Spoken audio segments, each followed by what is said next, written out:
Wala pa pong bagyo o sama ng panahon at lalong wala pa rin tayo sa tag-ulan.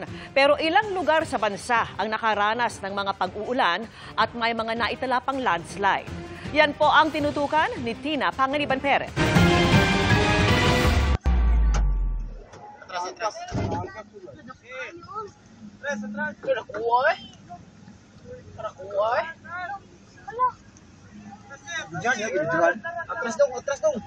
Halos hindi na maaninag ang daan sa bahagi ng kalsadang ito sa Barangay Badas, Mati City sa Davao Oriental. Ang makapal na alikabok na yan ay dahil sa pagguho ng lupa sa gilid ng bundok. Ilang oras ding stranded ang maraming motorista dahil kinailangang alisin ang mga lupa at bato sa kalsada ng mga rumespondeng tauhan ng lokal na pamahalaan. Nagka-landslide din sa Natonin Mountain Province pagkatapos ng malakas na buhos ng ulan.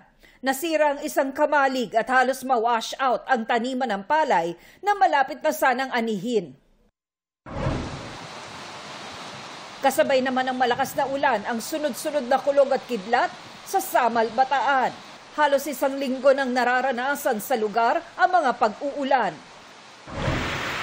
Maaga namang inulan kanina ang bayan ng Virac sa Catanduanes. Pero sandali lang ito at muling naranasan ang mainit na panahon. Ayon sa Pag-asa, ang mga pag-ulan at landslide sa ilang bahagi ng bansa ay dulot ng thunderstorms na mapapadalas na habang papalapit ang tag-ulan.